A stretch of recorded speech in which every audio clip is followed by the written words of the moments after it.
Welcome, everyone. I'm Pastor Ivy Rivera, psychic medium. This is Roots Revival Interfaith. I am here with my fellow reverends. We have numerologist Danny Johnson. How are you, Danny? I'm doing great. How are you? I'm happy to be here. Good. Me too. We have Reverend Christina Del Rey, our astrologer. How are you, Christina? Great. Okay. And we have Reverend Paul Casey, Healing Arts. How are you, Paul? Great, thank you. All right, very good. So today we are in part 3 of our series on shadow work. If you missed the previous 2 parts to this, where we broke down different red flags that you may be getting in your life about needing to do shadow work, how to do shadow work, the history of shadow work, how to be really effective in doing so, and how to get past some resistance that you may have in regards to it. You could check out our previous 2 weeks. Now, you can go anywhere that there is a podcast, but you could also go onto my YouTube channel at Ask Ivy and just look up in the playlist, and it'll say Roots Revival Interfaith. Okay, so click on the church, and all of our previous services are also listed there. So before we get into today's service, I do want to encourage everyone to feel free, again, to post your prayer requests, your healing requests. We'll be getting to those later. I also encourage everyone attending to post your questions and comments on whatever sermon it is that we're focused on that week. So go ahead and type those in as we go. Paul will be taking those questions and comments for discussion as he sees fit. And then if they don't really fit in with what we're talking about, we try to save it till the end. And we do try to get to everyone. We do also appreciate your donations. So feel free to hit that donation button. Okay, I want to open with a quick prayer. So if you guys want to relax, close your eyes, take a deep breath. Let's just all be here. Holy Spirit, we thank you for being with us today and always. We thank you for always guiding us, supporting us, redirecting us, giving us the strength that we need to help us through our journeys here on earth, to do what we came here to do, to heal, to prosper, and to help others. We ask that everyone receive this message today with an open heart and open mind, and that those that are lost find their way to us. Amen. All right, so today we are talking about shadow work, part 3. Now, in the 2 previous weeks, I did break down the different reasons I have found most people are resisting shadow work, or more particularly, how they're resisting shadow work, what they need to do. So you can go back to week 1 to hear in detail on that. But the general list that I covered was, first of all, we don't observe patterns in our lives.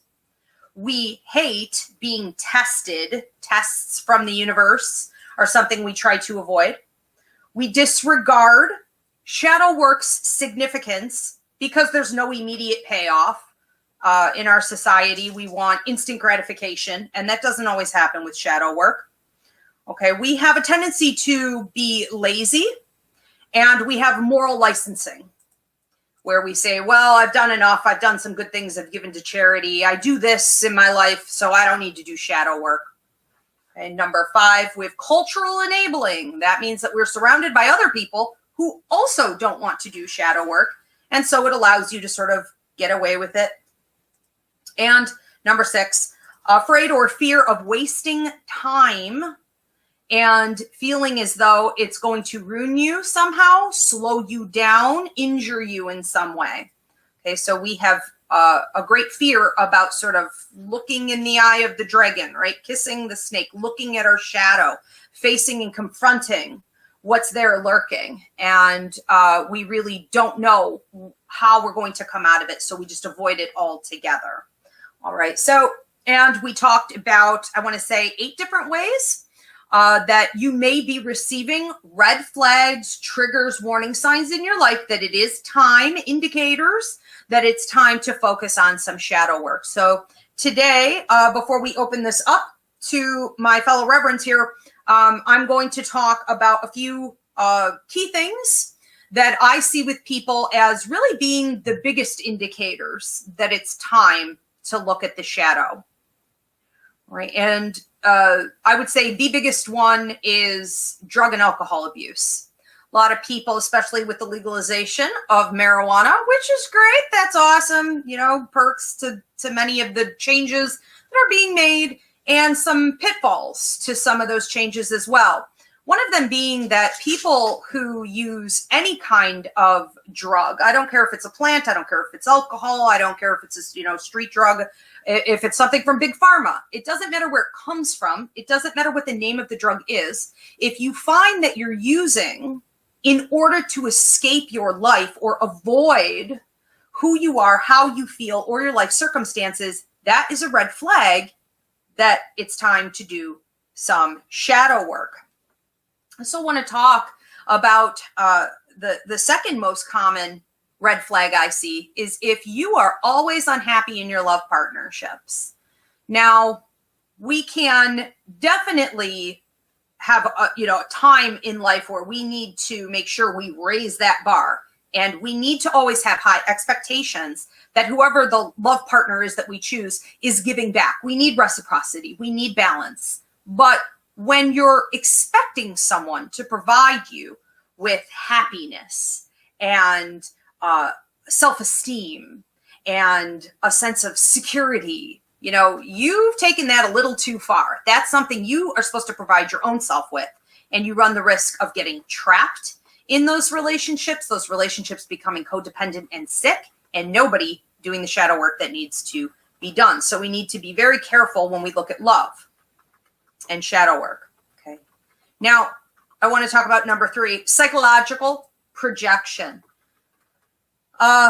Meaning that you have a tendency to, I think of Karens, look out at everyone else and be like, you're the problem, get the manager, you're the problem, you're not serving me, I'm entitled. Okay, if you're always blaming other people for what's wrong in your life because the world is wrong, that is a major red flag. You may be putting your stuff out onto others.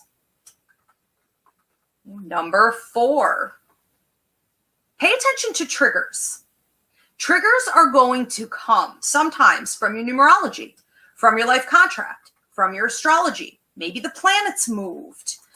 Maybe you have some past life issues that were not ready to come to the surface, but now they are.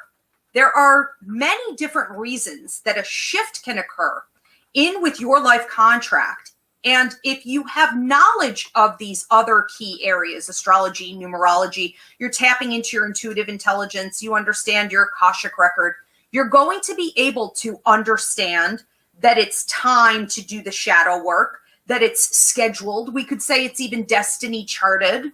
And you would also have a pretty good understanding about the help that's there for you as you go through it and when that cycle is supposed to end. Okay, so without this knowledge, it can get really tricky. You could feel like you just got slammed or, it snuck up on you. You don't understand. It's like the rug got, pulled out from under you. And it could very well be that it was destiny charted to happen. I also think it's really important. Okay, so I believe I'm on number 6. Number 5, number 6, Polly can edit that later, that you pay attention to the dreams that you're having. If you start to have very, very vivid dreams that feel a lot like prophecy, but they don't make any sense as something that would come up in the future, you may be dealing with some level of self-care, self-development, self-growth that involves shadow work. So in a way, these are subconscious dreams, but it really is very much like a war, like a battle. And they could look a lot like nightmares or excessively hard work. Your dream state could become disruptive, exhausting, and you may wake up feeling like all you did was work all the time. So pay attention to the way you're sleeping. Now, usually when this is happening, you're going through a phase in your life where there's shadow work that's ready to be dealt with. You'll have trouble just even dozing off. This may be a time where you start having a few glasses of wine before bed, or you go and you get those sleeping pills. You start to find that you can't relax because the thoughts that come into your head, the energy that comes to the surface as you're dozing off, when the veil gets lifted between the worlds, as you're dozing off and waking up, it is the truth. It never lies. That intense reality is something that could make you want to resist going to sleep at all, because then you're going to be in the shadow work. You're going to be forced to do it. So we resist sleep and we find that we can't relax. Okay. You may also be having flashbacks. So this could happen at any point. You're working, you're driving, you're going along in your day, you're having a lovely time, and all of a sudden, you may have flashbacks, visions to something traumatic that happened, or you may be overwhelmed with feelings or emotions and you don't really know where they're coming from. Pay attention to these patterns. It may be time to do some shadow work. Okay, and number 7, last but not least, having a procrastinating attitude in life. A lot of people like to say, well, I'm just lazy. I don't think there's really any such thing. I think that laziness is coming from a place of fear. Humans are designed to work, okay? We all enjoy relaxing sometimes, but I think it's very easy to say, well, I'm just lazy, instead of saying, I have a lot of shadow work to do. I'm clearly afraid of my own prosperity, and I don't know what's going to happen once I start living truthfully. So procrastination and stagnancy. Okay, stagnancy in your circumstances. Has your life looked the same for many, many years in a row? Are things not changing and developing? Are you not facing any challenges or leveling up in any way? That's stagnancy. That could be due to a lack of shadow work. And I think that embarrassment is a huge part of it. Shame, embarrassment, not understanding where it's coming from. Sometimes that can come out as ego. So it could come out as though you're just really controlling and you have a really maybe high opinion of yourself, or you judge others or need to manipulate all situations. But that at the root could be embarrassment or shame, all indicators, all right, that we need to do some shadow work. And before I open this up to Christina, Danny, and Paul here, and you guys tuning in, I want to talk about the benefits. We haven't ever talked about that in this 3-part series. What are the benefits of doing shadow work? Well, we see higher immunity. We see increase in health and wellness, an increase in energy level. We see an increase in happiness. We see better communication between you and other people, an increase in positive relationships, but also healthy boundary setting. Ceasing of self-destructive cycles, and more stable moods. Who doesn't need that? Okay, life's hard enough without a bunch of shadow work making you moody and imbalanced, okay? So that could also be an indicator. Okay, I want to open this up to you guys. Well, I was thinking while you were talking that, it kind of starts, everybody has shadow work, so people shouldn't really be ashamed of it because everybody has it. It's in the birth chart too. And your 4th house, your 8th house, and your 12th house are all related to past life. And you're going to have, especially if you have planets in those houses, you're going to have shadow work in those areas. And if they are harshly aspected, you will also have that. Even if you don't have planets there, you look at the ruler of those houses and you would see what they were doing, and you can pretty much follow the path of where the shadow work is. And, some of it, like I said, some of it is, it comes from your family and then the habits that you developed. And this kind of starts in childhood when you talked about not wanting to face the dragon. Well, if you had a parent who sheltered you all the time, it'll be fine, it'll be great, you know what I mean? Didn't kind of be real with you. There's a certain amount that kids can handle, and it's a delicate line, but you have to know where you have to be real, and then not be like all rainbows and unicorns. So sometimes when they get older, the kids get older, they run from it because, they're not used to facing it. A lot of this comes from parents, not being afraid to face it too. And of course, everybody does the best they can with what they know, but it's just a bad habit. So now you're running from things instead of facing them. And I mean, not that I haven't been guilty, because I am like 100% guilty of all of that. But it's important to recognize that, and living truthful. I did want to say this: when you live truthful, when you conquer that shadow work and you live from truth, that raises your vibration. Ivy and I often talk about, and I know Danny always says it too, like, there's always a high vibration and a low vibration. Well, when you're living from truth, you're raising your vibration. And that's what happens when you do shadow work. You release your lower frequencies, and then it makes room for the higher ones. And then you become lighter. You feel lighter, like you're almost walking on air. And it's like the light gets in, kind of like we talked about last week, I think, where we said, when you get broken, it allows the light to come in. And we have to I think everybody really has to learn more about the ego and observing yourself and not being so embarrassed about it, because we are human. And, this is like, some of it's our fault, yes, but it's kind of like inbred, and we have to conquer it. That's one of our jobs here. So if you're seeing like the stagnancy, like you said, your life is not moving and you're stuck, but you don't really know how to do it. That doesn't mean you have to do the shadow work alone, but it just means that you have to recognize it. The first step is recognizing it and then observing it in yourself, and then figuring out a path of how to move forward, to do that shadow work and move forward. Yes. I just want to say real quick, because I know you guys are going to jump in here too, but when you said that releasing it makes you lighter, what happens when we get lighter, folks? Well, then law of attraction actually can operate. Your manifestation can operate. Your prayers, what you've claimed for yourself in the universe, can actually come to you. Right? It's almost like tapping into that low level energy, or being stuck. Let's face it, being stuck and blocked with that low level energy is like a brick wall around you. And you can't have those blessings. A lot of times we hear teachings on manifestation and law of attraction and all of the tricks, and we don't understand why we're doing everything right according to the system, but we're not getting any payout. And it could be this. You've got to raise that vibration. You have to know that you're worthy. And when we have a dark lurking shadow, we often don't know that we're worthy, and it's heavy and it's low. And, the universe responds to energy.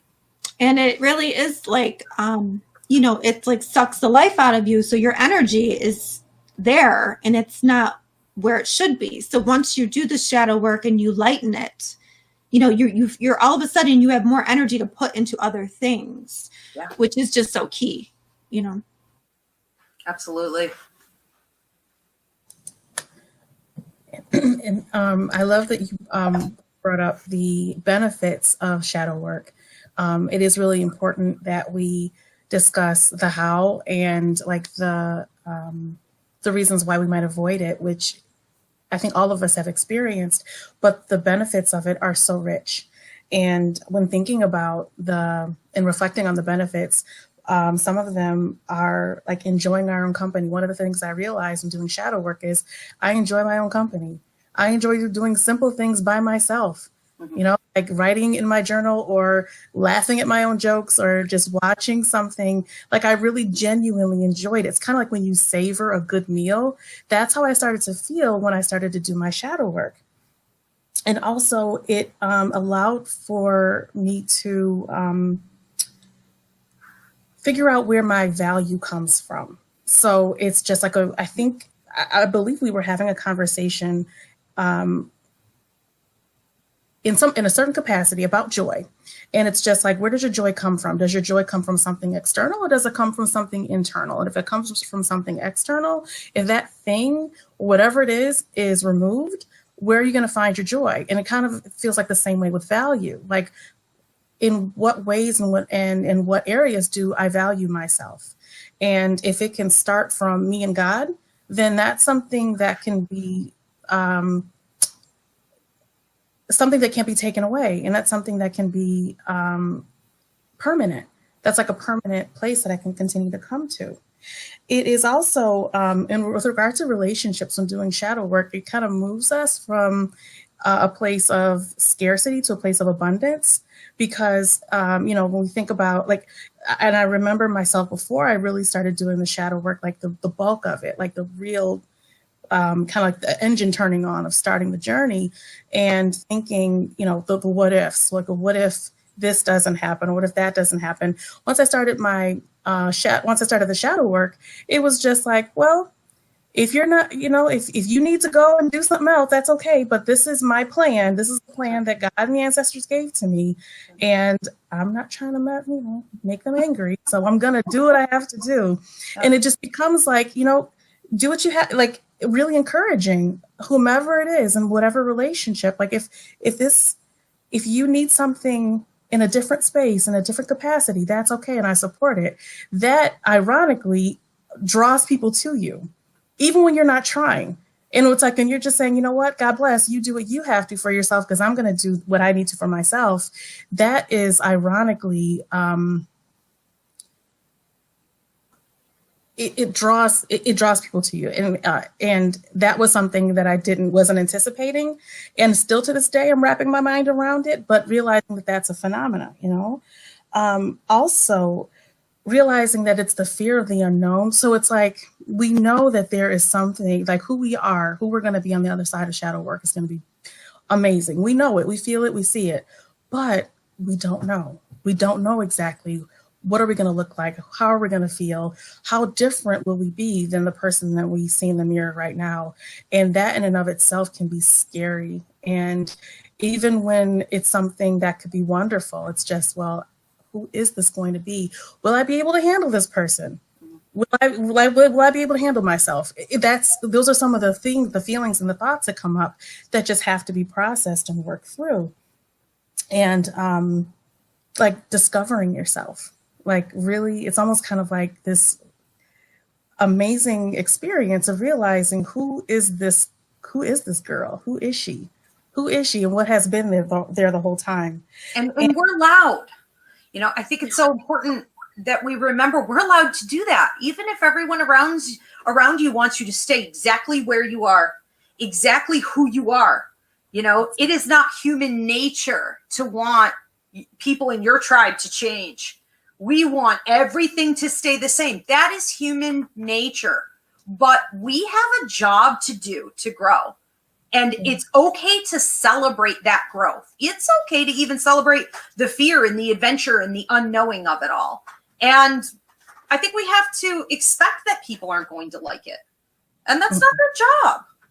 That's fine. Yeah. And it's interesting when other people who have been on some aspect of their shadow work journey, it's like they see it. They're just like, oh, okay, you're on it. Yeah. And they give you space. They know when to offer support and advice and when to just sit back and allow for things to happen. And when the bond is real and the relationships are real, you allow for those changes to happen because you know that the essence of the person will be who they are, but they're allowed to get to the next level of who they're meant to be. And one of the, I think, most powerful benefits of of shadow work is, so Ayanna Van Zant, she's does like a lot of healing work, and she has this book called In the Meantime. And I remember reading it, and she describes how it's like sometimes we're up and other times we're in the valley. And in the meantime, it kind of, when thinking about it, those are the moments. The meantime is when we have the chance to sit, reflect. When it's not the building period, it is the uncovering period, the preparation. And it kind of like makes me think of like strength training, like when you do weights, and you're not supposed to do weights on the same part of your body every day because you need time to rest.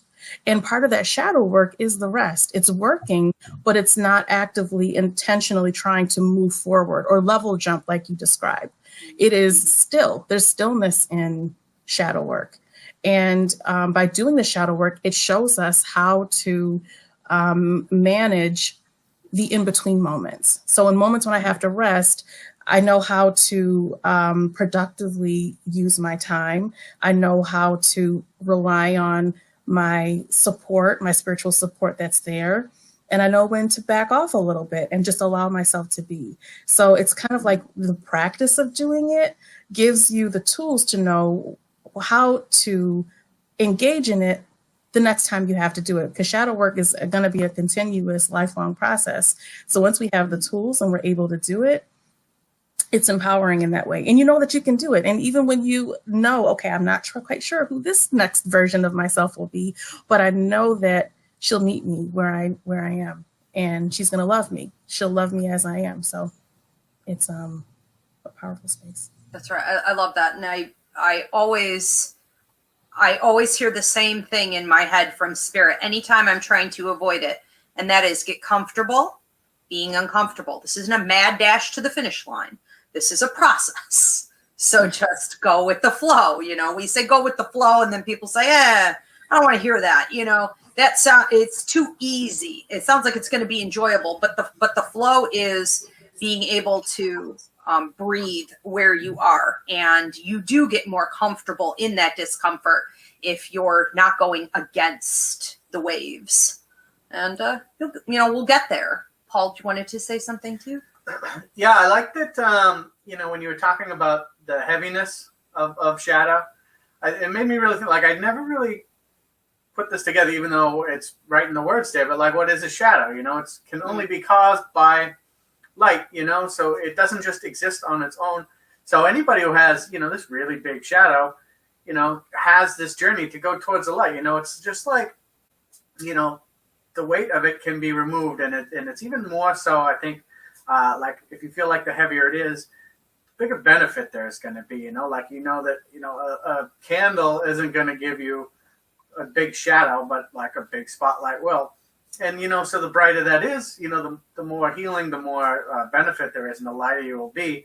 So it's like you have to just kind of look at everything as like the inverse. This can only be caused because there's something, good, something brighter, something bigger, and it's like, obviously really hard to see, because sometimes you don't even realize that you have to do it. You just say, oh, this is something I just realized this problem, but I don't have to do anything about it because I realized it. But since there's so much more, something far more beneficial, shining the light on it, it looks bigger. And for the past couple of weeks when we were talking about this, I was thinking about Plato's Allegory of the Cave, right? Obviously, it's really all about a shadow and what it is and how you're looking at forms of things. And so, it's like when you identify, you see, okay, here's this form of a cup, but it's not actually a cup. So it's like if you just saw that and said, okay, that's a cup, I'm healed. You're not. So then when he goes up the stairs and he sees people showing an actual cup to project, more projection, right? This image and this shadow of a cup, that's when you realize and you say, okay, this is whatever I thought my problem was, something is behind it. Okay, but I can only see it because light is shining on it and elucidating this for me. And it's even in that word right there. But then, obviously getting up to continue this allegory here, getting up, you can the cats. My cats. My black cat, ironically enough, came in shadow, like a shadow nice blasting shadow through the door. Yes. So once you get up and you do realize, if you're not familiar with the allegory, he gets to the top and he sees people shining, holding the images, seeing that he was just being shown and told different things his whole life. Then he can leave the cave. And this is like, if you live your whole life in a cave, how is that first breath of fresh air going to feel? And how much is that light different than someone just blasting like this other light here? So, there's always a brighter light on a heavier shadow. And I think that it's just that, people need to realize that as well, that it's not just their shadow weighing them down. It's what is the benefit that is really shining the light to make it look so big, I guess is what I'm trying to say. And can I just play off of that and say that I talk about this endlessly, right? To my clients, to my students. I'm always trying to preach on the burdens that we come to earth with, the trials, the tribulations, the pain that we go through. It is all for the purpose of tapping into that high vibration, doing the healing work, and being able to go out there and help others. The more you have gone through, the more of a healer you are. The more you go through, the more purpose you have here on earth as a light worker. The more wisdom and power and leadership ability you have, but you can't just get it without doing the work. So we need to remember that the most broken of us are those with the most power underneath all of that, like rubble in the cave, for sure. I love that analogy. I do want to invite you guys at this point to type, if you have not already done so, your prayer requests, your healing requests. We're going to take those now, and we're going to talk for another couple minutes here. Also, any questions or comments that you had on any of those, we're also going to take those now. This would also be the time to donate, if you have not already done so, to the Roots Revival Interfaith Church. We do appreciate your donations and support. Paul, did we have questions or comments here on this? No. Okay. Then I really wanted to play off a little bit on what Danny had said. Well, you get these prayers and healing requests in. So when Danny was talking about having an ease in relationships, unexpected perks. You do shadow work. You don't know that all these other things are going to happen necessarily. Why would you connect these things? But one of them most definitely is an ease in relationships. I love that you brought that up. And the way, specifically, one of the things you said was that people are drawn to you. You become like the shining light. Now, you didn't intend to do that, but you shine.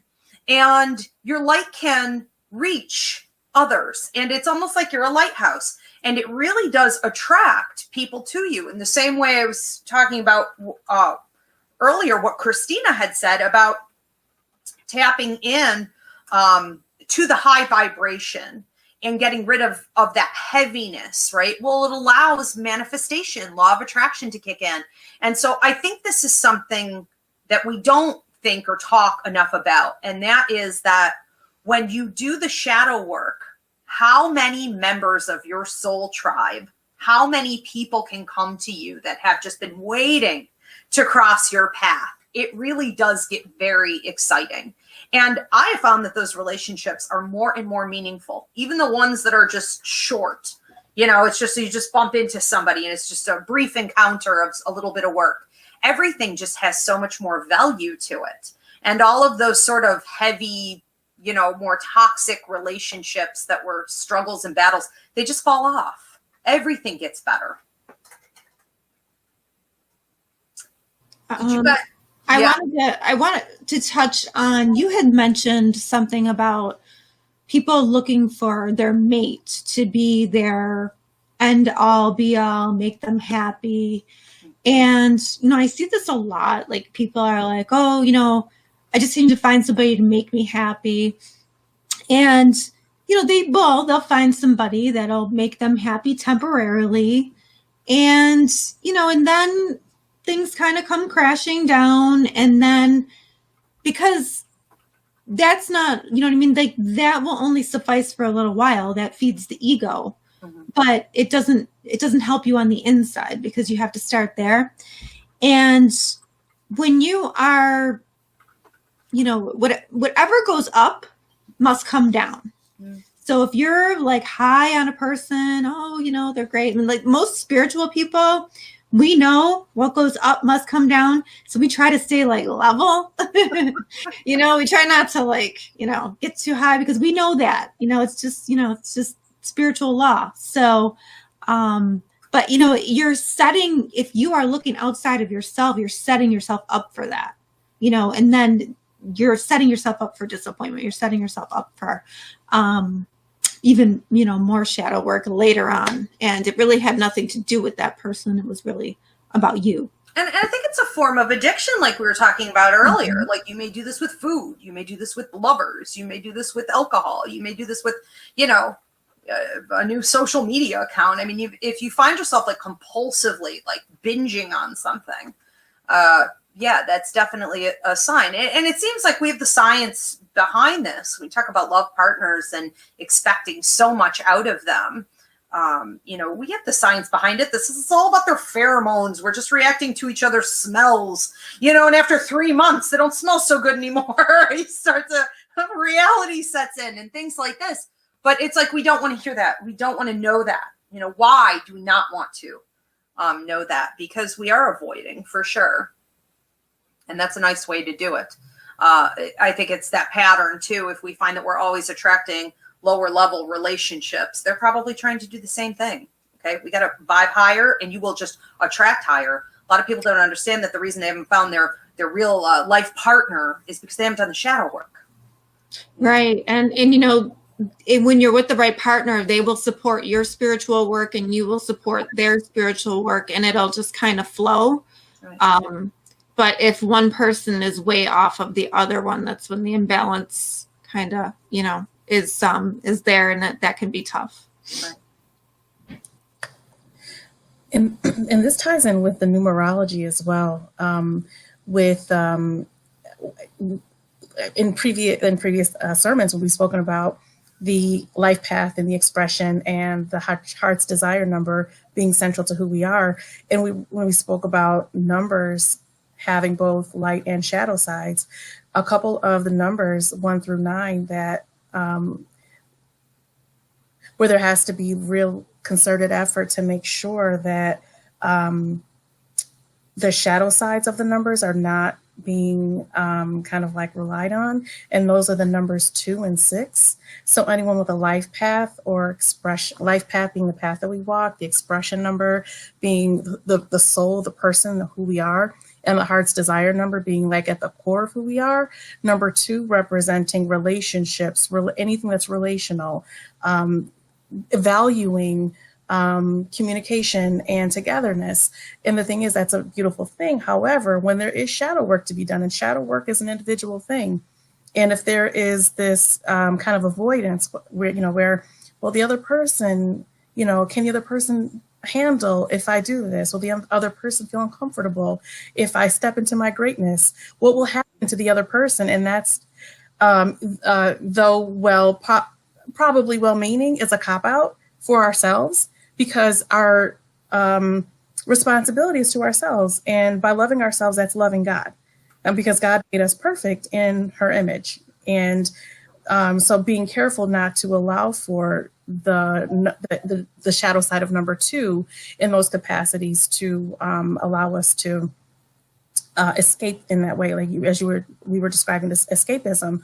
Also, the number 6. The number 6 is similar to number 2, whereas where number 2 is more kind of like the one relationship, whereas the number 6 is relationship, but then also community and family and caretaking. So knowing people personally whose life path number is 6, they have to be very careful, and they've learned as they've grown to become aware not to allow the needs and the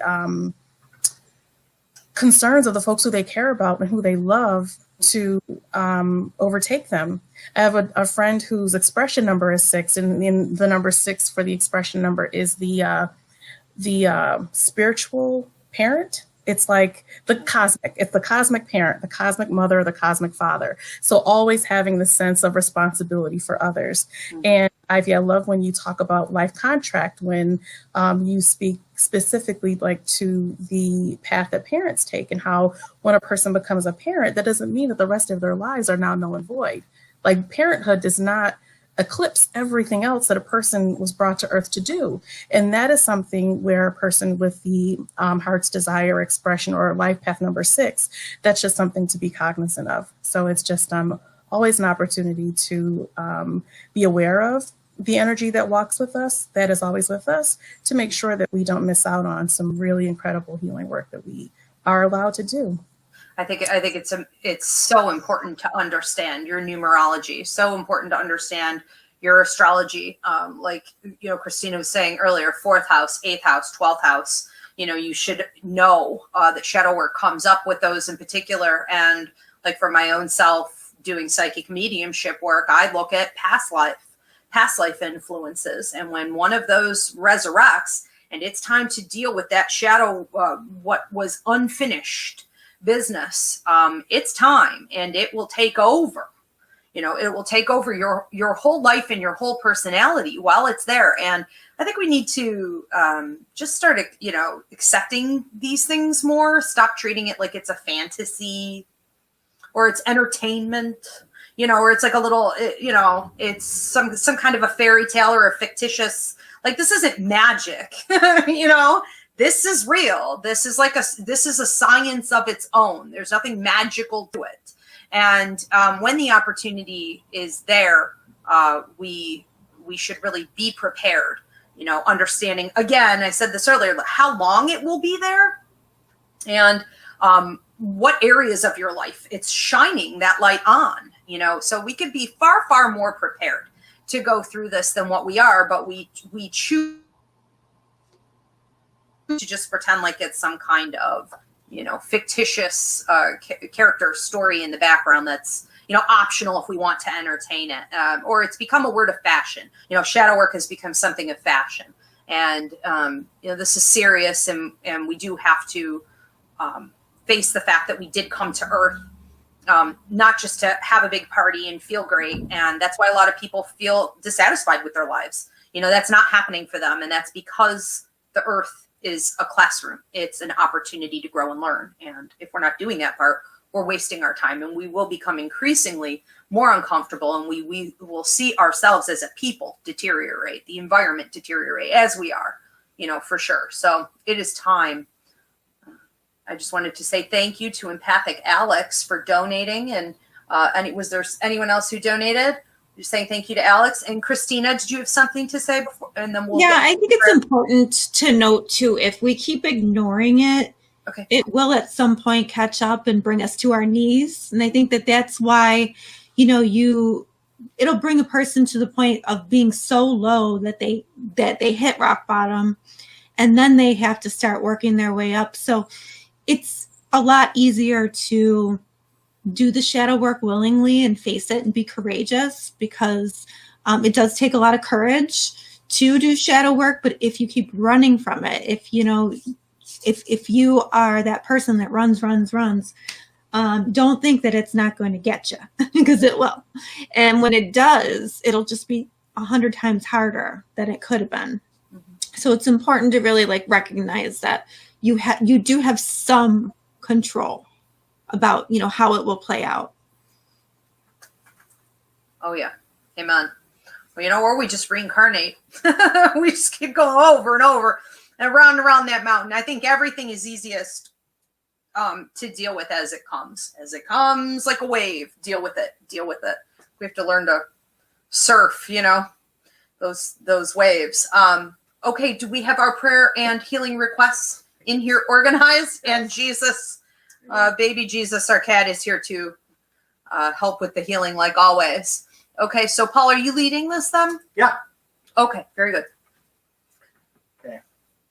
You used me as stairs, so I'm recovering from that. Prayers from my hand that the cat got. Okay. So we'll start with Alex, who's looking for prayers and healing for her grandmother who is going into surgery on Tuesday, the removal of breast cancer. So prayers and healing to her grandmother. Hope that it all goes well. Let's claim that for Alex's grandmother, family, and the surgeons, doctors, everyone, staff. Claim that healing and skill. Amen. One from Denise. Is praying for a positive outcome from a doctor visit on Wednesday for bladder issues, as well as the family dog Emily to get answers for her nosebleeds. So let's lift these up for Denise, bladder issues, and her dog's nosebleeds. Let's claim prayers, healing, great outcomes for Denise. Amen. It's from Shauna, who's looking for prayers to help keep her moving forward in her self-healing and to stop moving backwards. Let's claim this for Shauna to keep moving forward with her healing. And we have one from Butterfly Spirit. It was healing and prayer request for forgiving of family members that have done bad wrongs towards her and her kids. Let's lift this up for Butterfly Spirit to get that forgiveness in her heart and move forward. Yes. Claim that.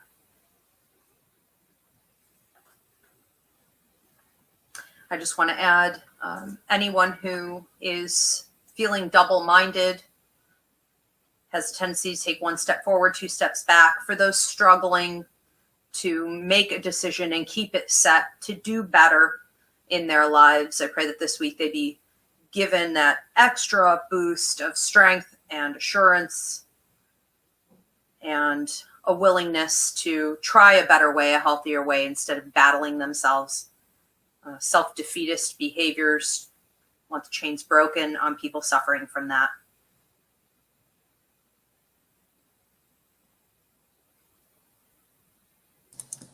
Also prayers for anyone who, whether it be recent or someone who lost someone a while ago, if there's anyone who has been really wanting to feel or hear from an ancestor, someone who has crossed over, I pray that they relax and that they breathe and that they simply make the invitation for that person to come and to accept their visit, accept their message in any way that it comes, and offer them healing in that way, especially for folks who have lost loved ones during this pandemic, who are unable to visit or see them or hold them in the hospital as they transitioned. Prayers for their healing. I also want to pray healing over anyone dealing with kidney stones of any kind. I want to pray healing over bladder infections and liver problems, as well as lower back issues or any kind of back pain, chronic back pain, and heart problems, whether this be like high blood pressure, clogged arteries, heart disease.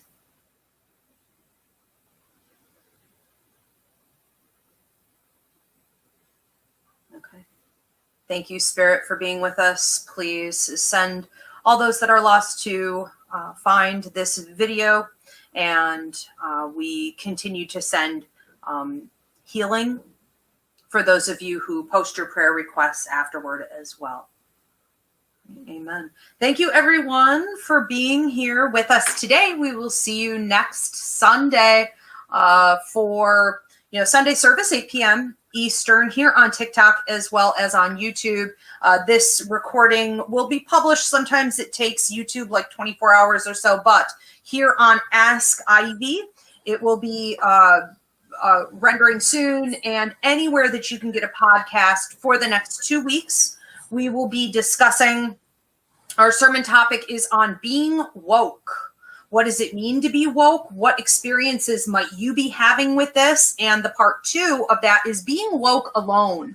What happens sometimes when you wake up to the Holy Spirit and you wake up to your own growth and healing and working with the universe? Your life becomes purposeful. It can often be very lonely, and that can throw a lot of people off their game. So we also want to touch on that in week 2. All right. Thank you so much, Reverend Danny, Reverend Christina, Reverend Paul, Spirit, and baby Jesus over there. Thank you. Thanks, everybody. We'll see you next week.